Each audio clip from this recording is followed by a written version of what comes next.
Yo,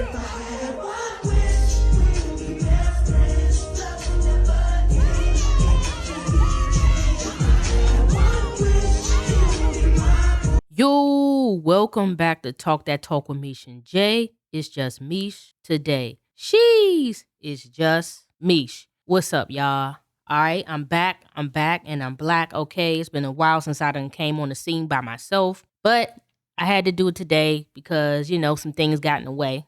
I'm rhyming right now. But please, y'all, find it in your heart. It's the Christmas season. Like, comment, and subscribe to Jay and I's Talk to Meesh and Jay Trending Topics podcast, okay? We love y'all. And we also are trying to get 1,000 subscribers. I want to thank everybody that comes in with us and listens to us, okay? And just stick with us or whatever. But I do want to jump right into the topics that we have today. And the first one we're going to talk about is Ray J, okay? Now, here's the situation that with him. So Ray J has decided to play. I think he's playing. I really personally think he's playing. But do I think that there's some truth to it?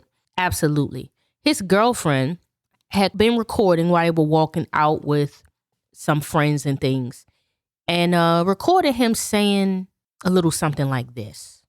My asshole been open more than it's been ever in my life. Should I say I have to take Everybody, you got one? But girls don't do that. My shit running. Diddy took my ass.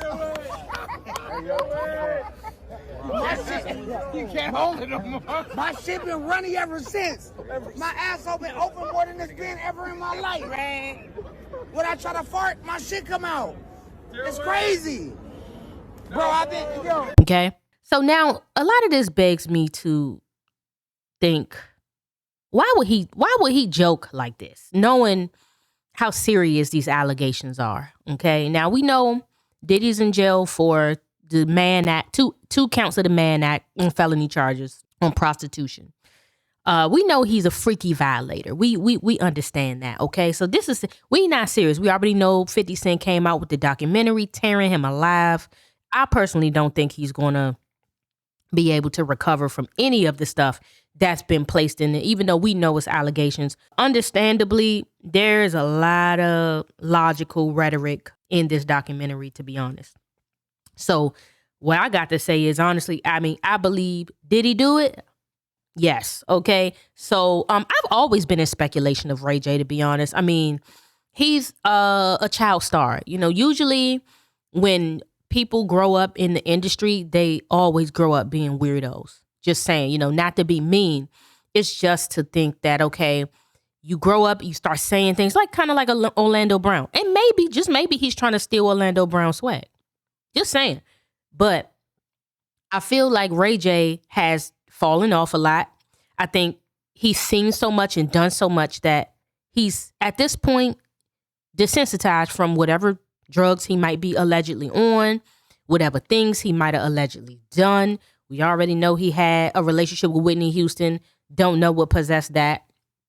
And there's a lot of rumors surrounding that situation that he might have been involved with her unaliving and things like that. So I think he's dealing with a lot of guilt. But what I can say about that video was like, come on. Are you kidding me with this? I think he's silly. I think he's being silly, but he's being honest. Because sometimes what dispels the hurt and the pain behind something is to joke about it, even though you know it's true. Okay? And we know he said, he was on Funky Friday with a Cam Newton, claiming that he has definitely been to many, many Diddy parties. Oh, he loved him a Diddy party, right? What parties were the best experiences? The Diddy parties. The Diddy parties. Wow, I had a fucking, whoa. Can't nobody hold me down. Can't nobody take my pride. Oh no, yo. Free Diddy, yo. Free fucking Puff, bro. Free that nigga. He shouldn't even be in jail right now. They should let him post bail, bro. They doing that nigga wrong, bro. That's why from now on, I'm doing all the white parties, nigga. I'm taking Diddy's position, nigga. I'm taking Diddy's positions. The next white parties are on us. We're taking the crown, and we're gonna have a fucking good time. And memories of Diddy and that whole era. Out with the old, in with the new. Yeah, take that, take that. were you a part of the Diddy parties? Have you ever experienced a freak off? What? Did I ever experience the motherfucking freak off? So that's what I do know. So yet again, just like Marlon Wayans speaking on it and saying, oh, he ain't seen nothing and standing up for Diddy, people who stand up for this man, I feel, and this is just my personal opinion, have been involved with him in some way. Whether that been actually, whether they're on a tape, whether they've done something that they can't come back from. Because I do feel once Diddy gets out, he may try to fight back and put his own rhetoric out there. Not that it'll work. But I do believe that this is going to come back to bite Diddy in the behind big time. But as far as Ray J is concerned, to say you are having a leaky, runny, and all of that, like, ooh, that's a lot. That really is a lot. We didn't need to know that. But I know he didn't think he was being recorded. Now, did this chick do this on purpose? I don't know. But you know, everybody records these days. You're just out and about chilling. And you know those some people that you can't have your speakerphone on because it's just going to say big wild shit in the back? That's Ray J. Okay, so, but I do believe that he's not really taking this situation seriously. And I mean, if it is, you know, sometimes you got to laugh through things in order to understand what you were just going through. You get what I'm saying? But also, you know, I mean, I don't really have much to say about it because I do feel like this is definitely another allegation. Although I am not surprised that this is coming out. Like I said, my saying is always, where there's smoke, there's fire. If somebody is accusing you of something, if multiple people are accusing you of something, everybody can't be lying. And that's just my sentiments. You heard me say what I said, and that's kind of what cranked this whole thing up. But then fast forward to the documentary.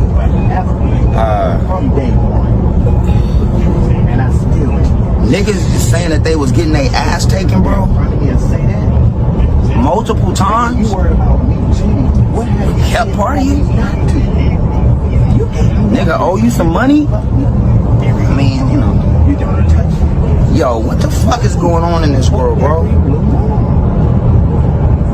Nigga said I woke up with females in the bed. Then I woke up and Diddy was in the bed. What was Diddy doing in the bed, bro? Ooh, man, I went and took a shit, and my shit coming out way more runnier. I'm feeling sore around the rear end area. Okay, I got you. I know what happened. I've been taken, and now I'm still here partying, acting like nothing ever happened. Okay? Everybody cannot be lying about the shit that you be on. If you a liar and everybody and you go and talk to different people this person's talking to, and they're like, oh, that person lied to me about this. That person gonna leave a trail of lies so bad, everybody gonna find out that they's a liar. And same thing with a thief. This person came to my house and they stole something. So I really feel like, while I don't even know Diddy, and like I said, I'm not into the whole, you know, celebrity worship thing. So I'm not into that. So in my mind, no celebrity is perfect. They're human beings like anyone else. They're going to do wrong things. I do think that there's a reason why Brandy's mom and Brandy and all of them kind of disowned him. He's out here talking about he's homeless. You know, I think he's on some severe drugs, allegedly. He could be. He's on something. You know, if he was hanging around with Diddy enough, he was on that 2C. Okay? You just don't know. I just think he is insanely out of his brain. I am unsure whether getting your booty rammed up all them times is going to be the reason why you have a leaky behind and all that, or you fart and it's coming out like, no, something else happened to you, dude. And I don't even want to think about all that could have came with that, okay? Anyway, I also want to kind of bring to y'all attention some other funny confessions, and I don't know where they came from, but they showed up on Instagram. I forgot the page that posted them, but I'm going to start with the one with Rick Ross, okay? So the one with Rick Ross is, breaking news. Rick Ross also just came out about Diddy, and Meek Mill said his story after watching the docuseries by 50 Cent on Netflix, okay? Rick Ross tweeted and said, I know a lot of ninjas won't come out about what Diddy did to them, but man, I ain't gonna lie, Meek Mill gave me courage to come out too. I was also drinking at Diddy's house in the studio. Then this ninja said, yo, Ross, can your man titties fit inside a bra? I immediately felt a weird vibe and got the F out of there. And ever since that day, I have been careful around that ninja Diddy. He is weird, motherfucker. Now, this is supposed to be Rick Ross, y'all. I mean, do I believe Rick Ross came out and said this? He could have, but I doubt it. But I don't know. You know what I'm saying? I'm just bringing y'all the news that I seen this. Like, this shit popped up on Instagram. I feel like people didn't really maybe take this seriously. But I think, where did these stories effing come from? Next, matter of fact, let's go to Meek Mills, and we already know Meek Mills have a tight thing with Diddy. You know, like I said, well, not now. I'm sure he's disassociated himself, but he has a tight thing with Diddy, even where he was wearing matching outfits. King son, man, you doing it, man. You deserve it, daddy. You putting in that work. Proud of you. I love you. Yeah. With the dude and getting called daddy while he was in the pool, and you could tell he was sore. You could tell he was going through something. Let's read his. Breaking news. Famous rapper Meek Mill has come all out about what happened to him when he was hanging out with Diddy. After watching the docuseries by 50 Cent on Netflix, he got motivated to open up about the situation too. Meek Mill tweeted and said, I know people would make fun of me for this, but I think I was great by Diddy. I know everyone knows that video where Diddy was calling me daddy on the camera. The reason I was in the pool is that we had a crazy night of drinking, and then the next thing I woke up to was the ninja smiling at me. I went up to go pee, but my ass was sore and burning so much that I had to go to the pool and cool it off. I remember nothing from that night, just the drinking and waking up next to him. Then the mother followed me in the pool and told me he loved me, and I put in work. I thought my music. From that day, I never went to see that ninja again, but Ross warned me to keep it cool because I might get smoked. That's diabolical, y'all. All right, so let's go to Fat Joe. They also got Fat Joe speaking on his confession too. Yet again, I'm just going to say all this is alleged. I don't know. But it's worth putting it out there, right? Breaking news. Fat Joe has finally spoken out about Diddy following the release of 50 Cent's docuseries. He tweeted, I used to roll with Diddy. He is my homie. But I stopped messing with him after one night in his studio apartment while we were making music. This guy started complimenting me, saying I looked nice with my chain, and even asked if he could touch it. Of course I said no. Nobody in the streets let anyone snatch their chain. We were drinking and working on music when out of nowhere he said, yo, Fat, I eat that red bone ass up. I packed my stuff and left immediately without saying a word. I don't hang with people like that. I'm opening up now because it's clear that this guy was seriously sick in the head. That was Fat Joe's confession, okay? These are my confessions. Okay, so yet again, whether they really confessing this stuff or not, I don't know, because I think people will be clowning and dragging them up and down the internet like they doing these Negroes in the documentary. You know what I'm saying? And last one that I have is Neo. Breaking news. Now, we all remember Neo and his baby mama. He was arguing with his baby mama, whatever, because about the kids and stuff, and having the kids around his poly life with all the females. It says, breaking news. Former famous R&B singer Neo has also come out to mention what happened to him after 50 Cent released the Diddy docuseries on Netflix. Neo tweeted and said, back then my baby mama called me Diddy Jr. and she accused me of going to Diddy freak-off parties. I just wanted to let the world know that it is not true, and I have never done such a thing. I stopped talking to that man after he said, Neo, Zaddy, I bet my dick would slide up and down nicely on that bald spot on your head. I haven't spoken to him since then, and 50 Cent docuseries gave me the courage to come out. So I think this is hilarious that they have these men, famous men at that, who've never spoken about Diddy in any way. Of course, Meek Mill's denied the allegations of what they had going on. You know, there was a video leak and everything about them, and that was kind of wild. Yeah, I really do think that this stuff is a bit much. You know, because victimhood is not a game. I get it. Like in our last episode, in episode 8, I did kind of get into the men in the documentary and how they may have been, you know, just enabling this man's behavior, you know, and I feel like that's only beta male behavior, you know, but I do understand that a lot of these men were drugged and, you know, under the guise that they were getting something out of it, you know, under the guise that they were getting paid for their work, and they're just trying to, you know, they like, well, I'm already halfway there, I might as well finish. But if you waking up sore, not remembering shit, you know, it's kind of like, well, did what happened really happen or no? You know, same thing like with Lil Rod. I think for a moment in the beginning when his ass first was sore, he probably was like, well, did that really happen? I don't know, you know, because I don't remember shit. And maybe it's the type of, you know, drug he got in that baby oil. Maybe it's the 2C. It's whatever he putting in there they can't remember. And it's really giving Blink Twice. It's giving the movie Blink Twice, to be honest with you. Just saying. So I just had to throw that out there, y'all. You know, I don't know what's true. I think Ray J is hilarious, though. I think he just out here trolling. You know, he know the power of getting online and creating content, and I think he knew what to do. He knows what to do to stay viral. But if it is really, truly true, which I do think, any man that gives Diddy a chance, especially if he's attracted to, he will do it. He will put his penis upon thy ass. You get what I'm saying? And I think a lot of men have done it and just didn't realize that whatever. Some of them, they probably, and he probably didn't want the men who was cool with it. He wanted the man who wasn't even into that, you know, just so he can exert his power and his authority over them. So, I just had to bring that up. I don't understand this whole thing. I don't know why Ray J would do that, especially around his girl. Like, what man is okay with admitting something like that? Even if you playing just an easy bit. Just an easy bit around your girl. I could tell the way he been talking to that girl online is crazy.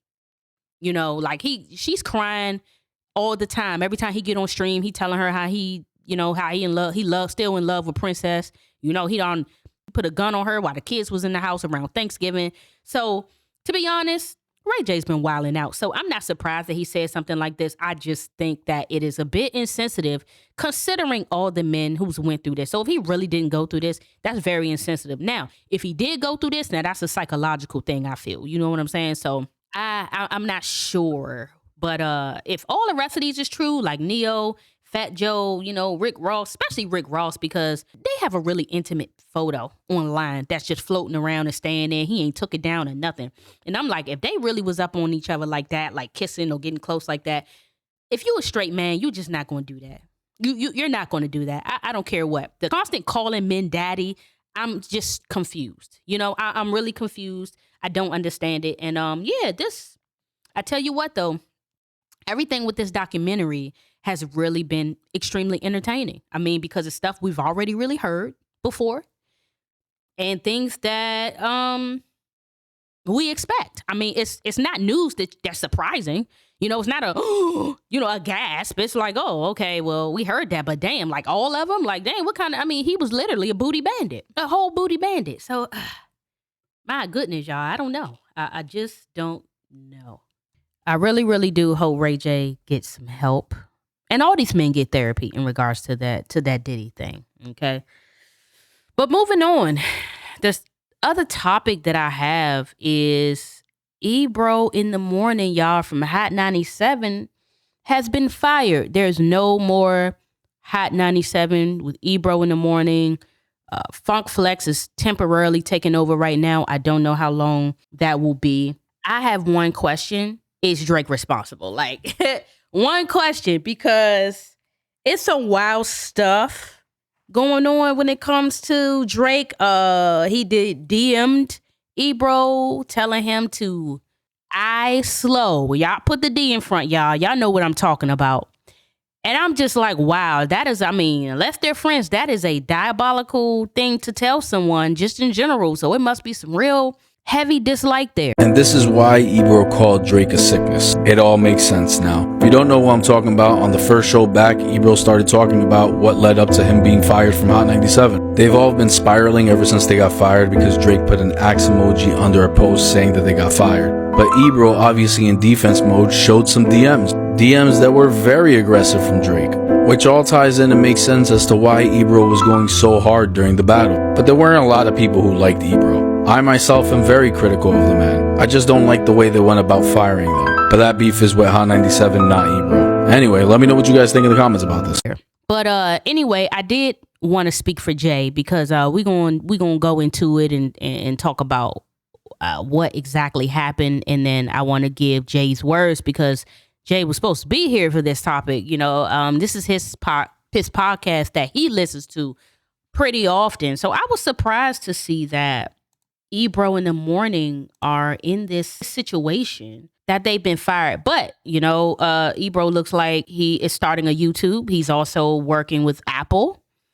It looks like Laura Stiles has other things going on maybe, and Rosenberg too.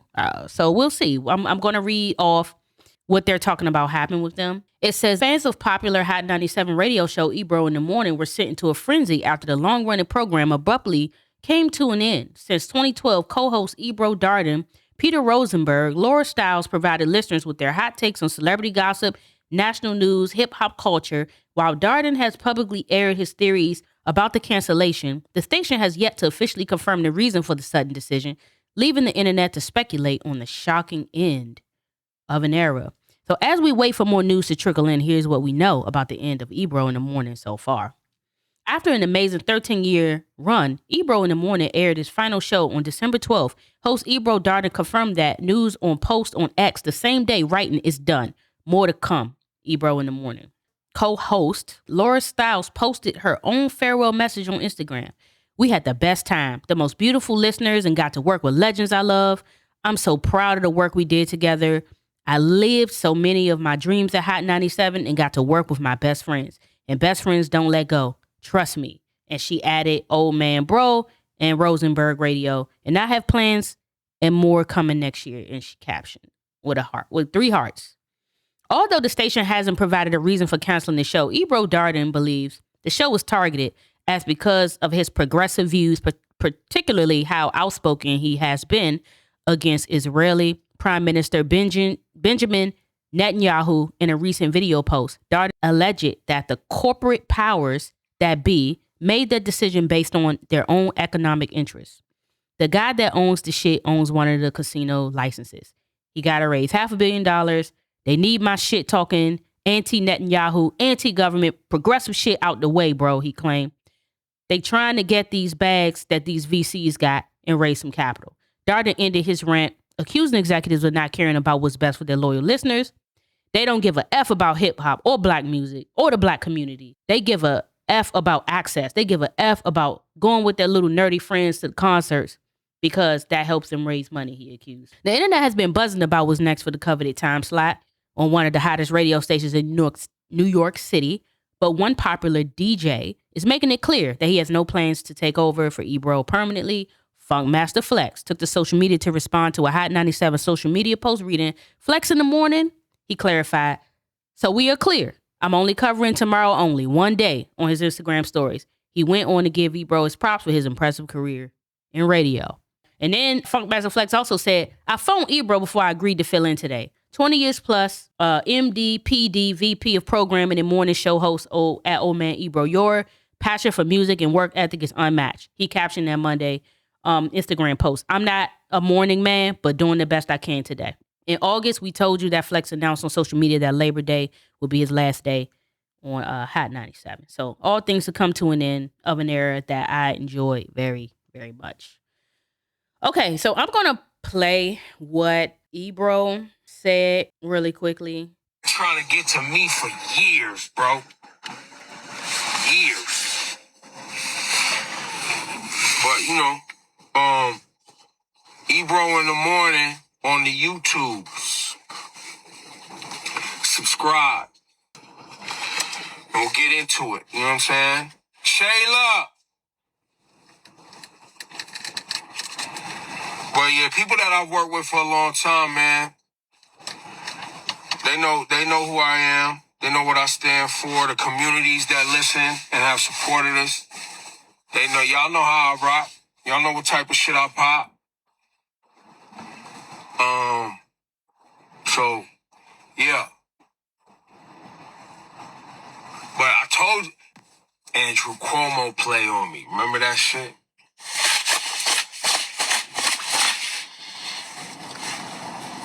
And then they tried, when the Trumpster got in office. Listen, man, I don't capitulate well, bro. Been doing this too long. If you look around all the major media outlets, look at all the major media outlets, man. All of them. Look at all of them. They all got to fold up because they all trying to renew their deals, their licenses. They all, well, in this particular situation, we'll get into more specifics another time.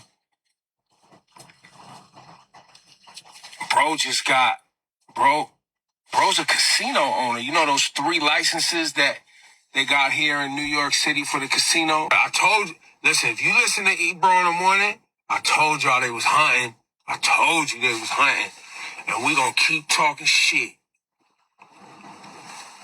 I told y'all they was hunting. Pat Rob, you know? But this shit is about that.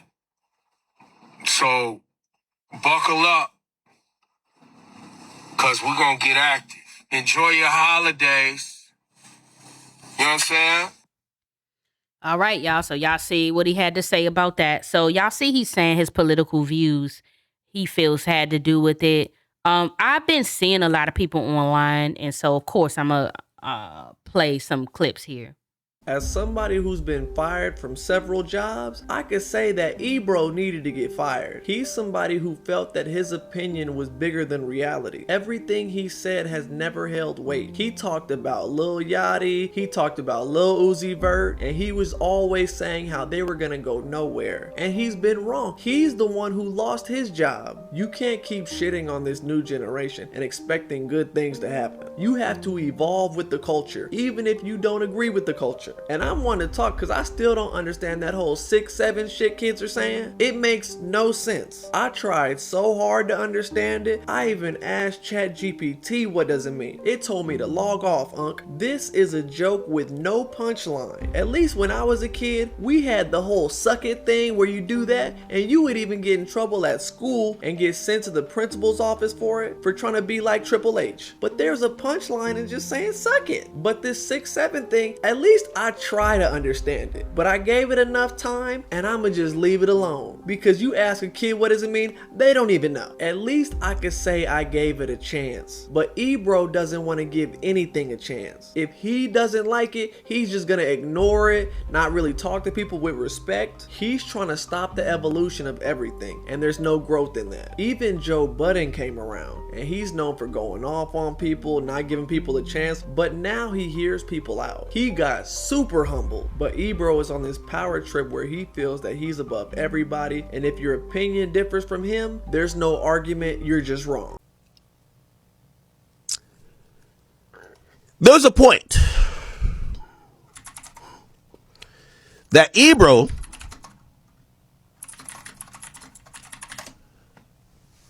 got into It's the Hot 97 Morning Show. a gatekeeping, and this is how much he was feeling himself. He was acting like he owned WQHT, which is called Hot 97, which I told you is owned by the federal government. But he was moving like he owned it.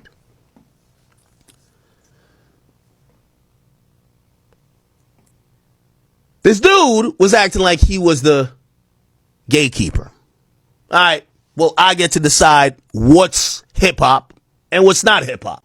And Ebro, while sitting up on his high horse, he said, well, let me tell you the truth. We got the minor leagues and we got the major leagues. And if you want to get played on this station, you got to be in the major leagues. It's moving like he owned the bitch. You know, it's always ironic when you see a nigga moving like he owned the shit, get fired from the shit. I've been seeing a lot of people online, they're talking about the fact that they say he's old school and that he shitted on the young generation. So I've heard a lot of people talking like they're kind of glad that he's gone. I don't know how to feel about it because I've never watched the show.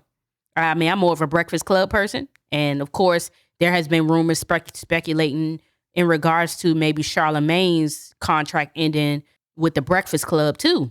So I'm not sure if that is true or not.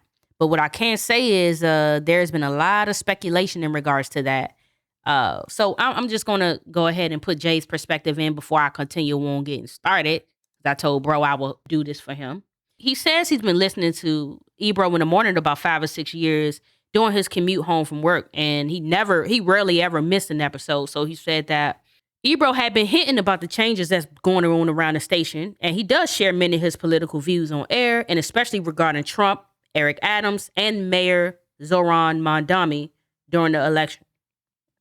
So he says Ebro clearly was against Trump and voiced his opinions on white voters and Hispanics who supported him.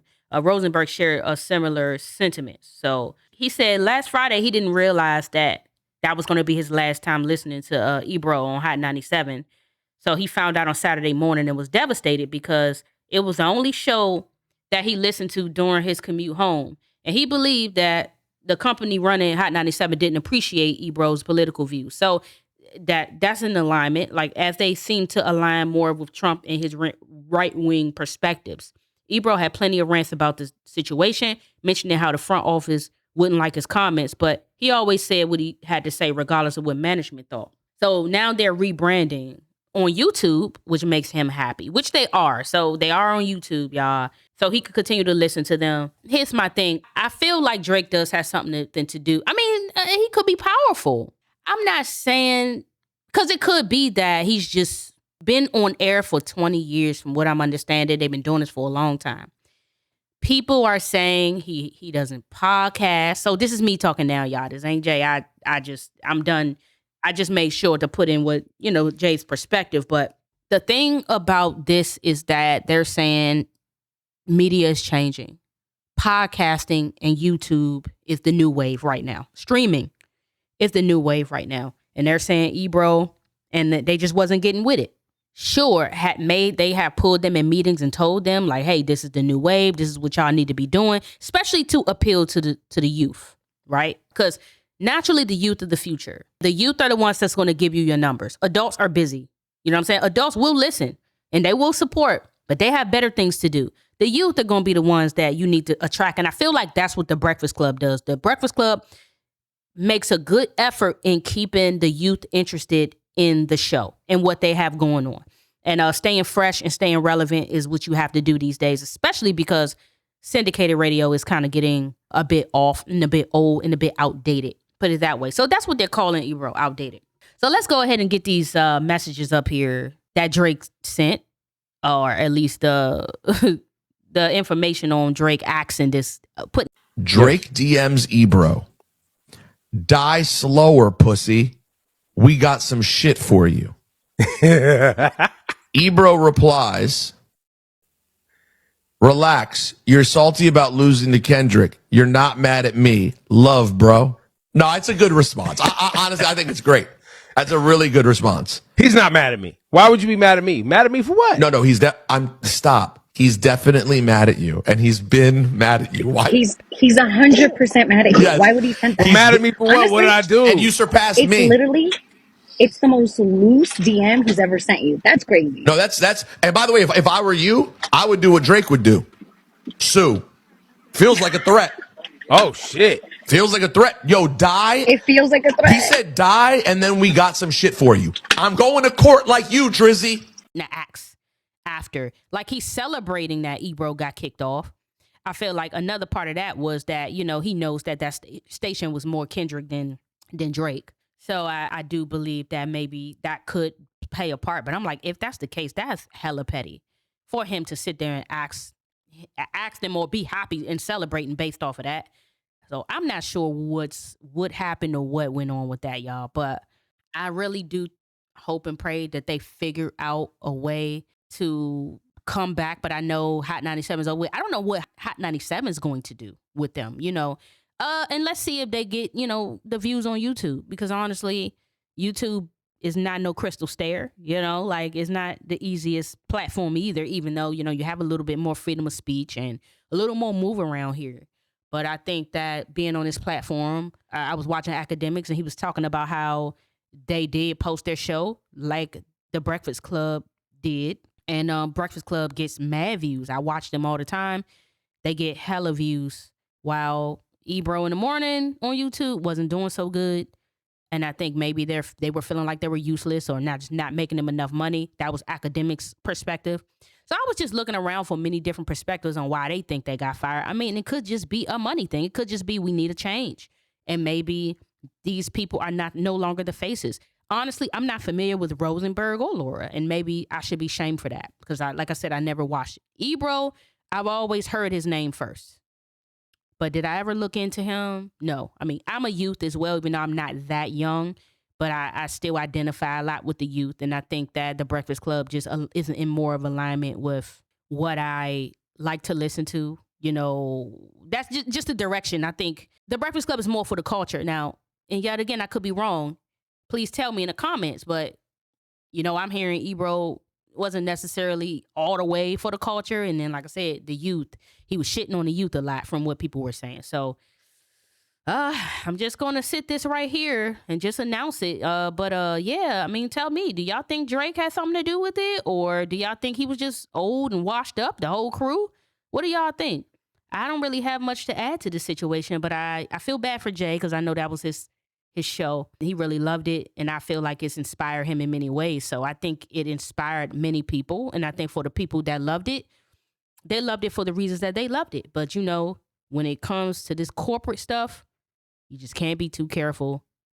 And I'm sure people's throwing out their hints and saying, hey, look, this is what you got to change. This is what you got to do. And sometimes we got to learn to take the perspectives.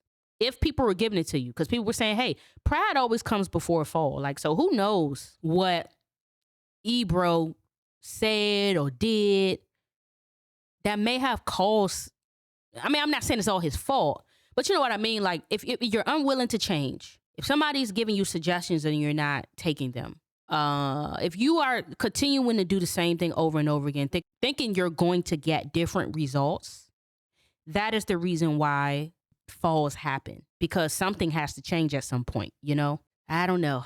Anyway, y'all, look, this is Talk That Talk with Meesh and Jay. Maybe you enjoyed this commentary. Please leave it in the comments. Also, like, comment, and subscribe, all right? It's Christmas. I want to let everybody know, please, please, please, have a Merry Christmas, you guys. Jay and I won't be recording next week because it'll be Christmas Eve. Go enjoy your families. Eat good. Open up gifts. Give gifts. It's a gift of giving. It's not about gifts, though, to be honest. And I'm only adding this at the end because a lot of people really seem to get depressed around this time of year because they've lost family members. So I do want to give my condolences to that. But I do feel like this year, many people get depressed because they don't have family members, or they may not have all the family to go gather and do Christmas with. So the sentiment is to be kind. Please be kind, but also understand that this is just another day. Christmas is one day. When that day is over with, you do not want to be in debt. You do not want to be having yourself in a permanent mental condition, depression or anything, all because it's Christmas. Please understand, like, it's one stanking day. I'm going to quit talking, all right? And I'm going to let you guys go. Please, please, please, like I said, if you enjoyed this, like, comment, and subscribe. We love you. I'm out of here. Peace.